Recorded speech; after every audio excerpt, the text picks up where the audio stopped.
one drop. Oh! We're gonna see a huge Void Terror, but it's gonna get punished by the sap in Nishi's hand.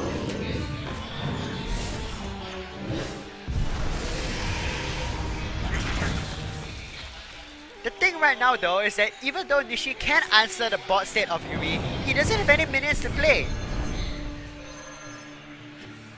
And we do know that Yuri is gonna drop down the Dr. Boom on turn 7, which right now, since he has already seen the sap, knows that there's probably gonna be no answer on the side of Nishi. Dr. Boom instant play here. Wait a minute. How much damage can Nishi push right here? 3, 4, 5, 6, 7, 8, 9, 10, 11, 12, 13. Oh, Nishi is gonna go off phase here. I can't see him making any other play but off phase, man. Not with this hand. That's a lot of damage. But I believe Yuri does have lethal. 7, 8, 9, 10, 11, 12, 13, 14, 15, 16, yeah. Yuri has his game with Abusive Sergeant into the Doom Guard. If he doesn't discount. If he doesn't miscount.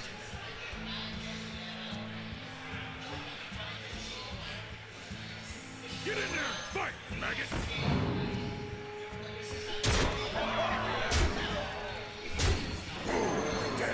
So Death Rattle Rogue just slightly too slow against your typical Zoo deck. Even throws away the Soulfire just to BF.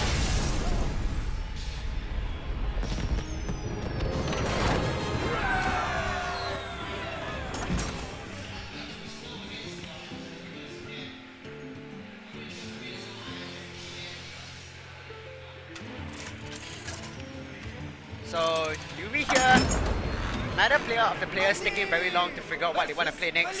Yuri gonna field his mage. Nishi once again playing his Death Rattle Rogue for the second time. Begin.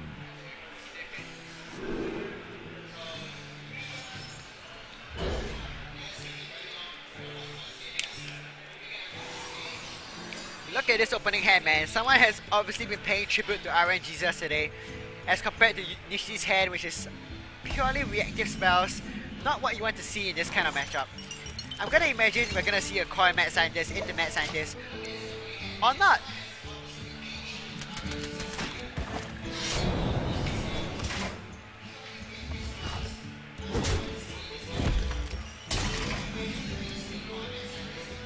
Mana Worm a turn too late. I imagine he wanted to see that earlier.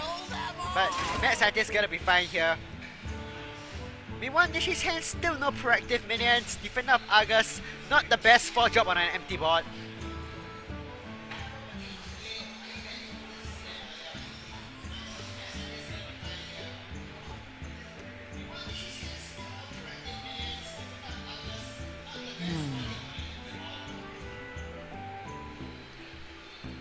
I think what Nishi is thinking about right now is keeping backstab, because if he does throw his backstab down on the Mad Scientist, he won't have anything to activate Eviscerate with, unless he's gonna cold blood a minion of Yuri's side. Ah, hello there. Ah, hello there.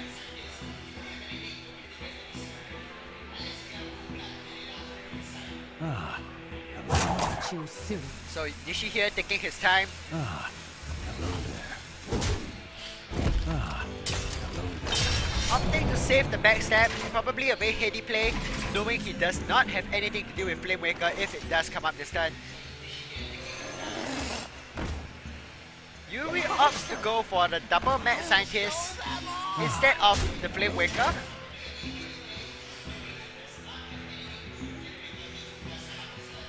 Meanwhile, Nishi finally picks up a proactive minion, the Pirated Shredder. Probably been waiting for something like this for a while. Carefully playing around Mirror Entity here by first playing his Pirated Shredder, then going for the backstab.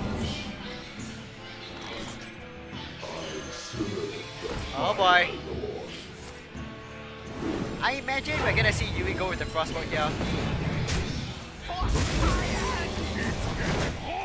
And he's gonna get a perfect clear, as well as getting rid of his Mad Scientist so that he doesn't duplicate it like he did previously. Meanwhile, Nishi here still no really good proactive plays. going to be able to clear off. Oh, he doesn't go for the eviscerate, and instead it goes for the loop order. But he's still very behind, and Yumi is gonna be able to play a water elemental into the mana worm next turn, which is gonna kind of permanently lock out Nishi from ever using his weapon. I think it's very interesting that Nishi brought water elemental in this tournament. I guess it's very heads up, expecting a lot of paladins and rogues and warriors and other weapon classes. It's gonna be really, really difficult for Nishi to recover from this board. Defender of Argus not really gonna do much. He's gonna be able to take out the mana worm. Shield for Argus.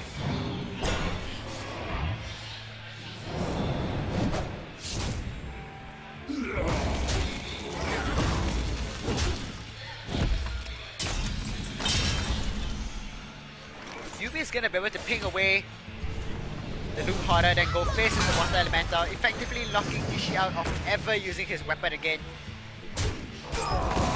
He chooses to kill off the Argus, which is kind of weird, but it's also pretty. I can see why he did that, because the previous game he saw the cold blood coming out from Nishi's side. So I guess if you're gonna play around the cold bloods, you kind of want to kill the minions instead.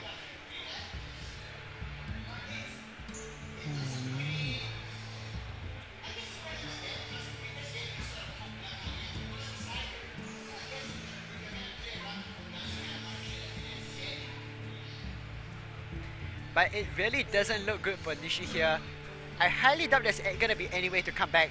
His hand has no proactive minions, the two cold bloods are largely dead. No draw in sight. Backstab and Eviscerate is gonna take out one of the water elementals. The SS7 likely to come down, leaving one of the elementals at 2.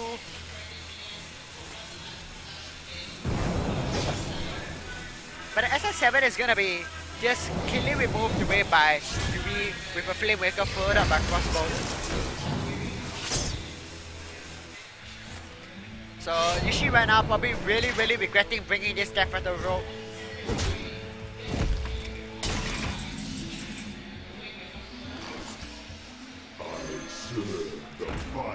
Unstable portal first.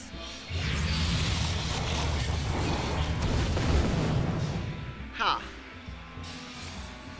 I guess this makes sense, since now he can choose to play the Murloc Knight. I think it's all but over for Nishi right now. The two cold bloods aren't gonna do anything, and there's no way for him to clear the board. Yumi is gonna be up 2-1, I believe. Well played. Well played coming up for Yumi.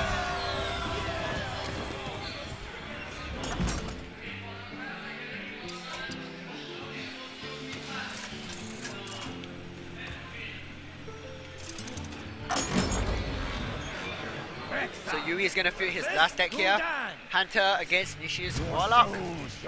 Web Spinner makes it feel like it is likely to be a mid-range Hunter. Nishi on the other hand, 2 power overwhelmings and 2 antique heal bots. This it feels like a retro combo lock.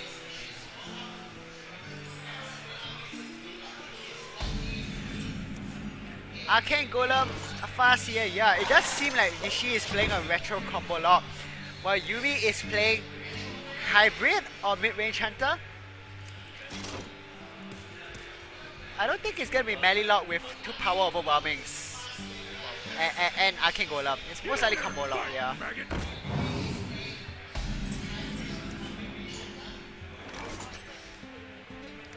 So I imagine he's gonna trade in a Web Spinner here, see what beast he gets, see if he gets a 2-drop to play. And he doesn't, he gets a Fierce Monkey, which is a 3-drop, but he already did have the Eaglehorn Bow, which is something to play.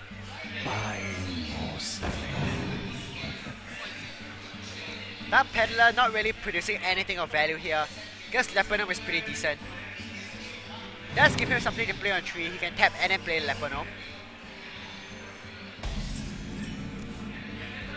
So Yuri can choose to play the Fierce Monkey. He does challenge the Dark Peddler, but he doesn't know that Nishi can coin out an Implosion, which could be pretty big right here. All he needs is a 4. He's going for it, boys! Implosion makes or break games. What will he get? He gets the 4! Oh man. Greetings Traveler coming out from Yuri. He's gotta be feeling pretty salty right there.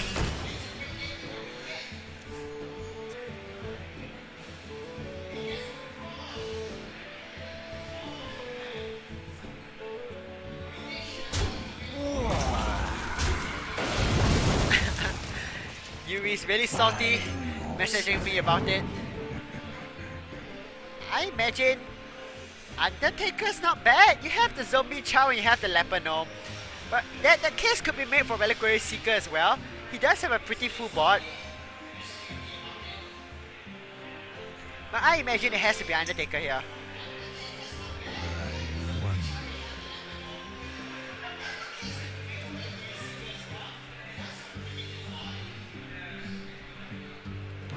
Goes for the Soulfire. So these players really love their Soulfires.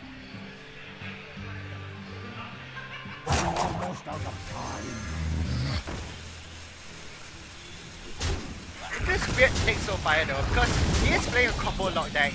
And when you are playing combo lock, you kind of don't want to discard cards. So if he's taking a Soulfire, I imagine he's gonna hold on to it until the end of the game, where he's gonna throw it all to face or burst.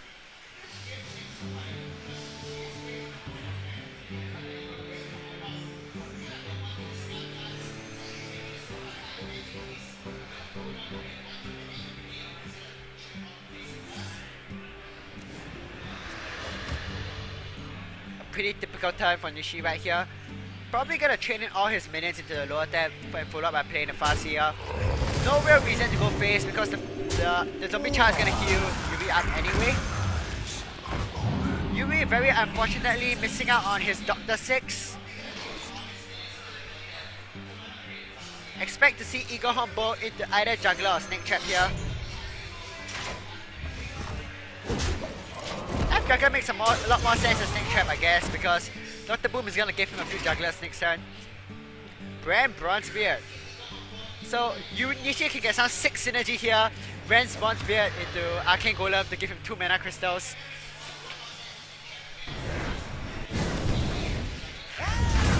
Implosion getting a 2. It is enough to kill the Knife Juggler, so not too big a deal.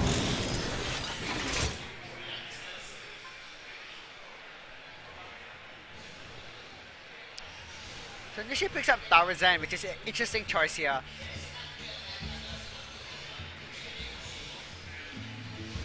Nishi can remove the Dr. Boom, but he has to throw in a Power Overwhelming and a Soulfire to deal with it. Either that or a Hellfire. Abusive Sider does do the job combined with Power Overwhelming, but he is playing Combo Lock, and Combo Lock is usually quite reluctant to give up cards like that.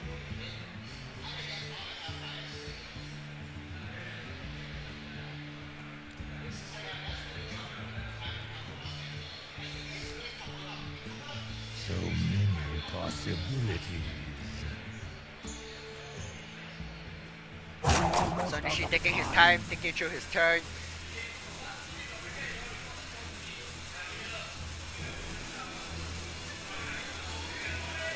So I think it's gonna be Abusive Sergeant into Power Overwhelming here. Followed up by trading into the Boom Bots. I guess Nishi is gonna try to take this game slowly. Yuri does pick up the high main, which is gonna give him some power going to the late game. Boom Bots hit face of 4 and 2. Stack 6 is above average roll.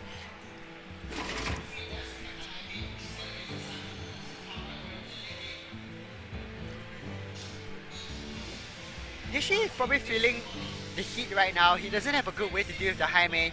And Yuri does have the King Crush coming on the next turn. Slash Puncher is just gonna die like for free to the Savannah high main. The weapon is gonna deal with the slime, and King Crush is gonna push 8 damage to face. It's gonna be really difficult for Yuri to come back from here.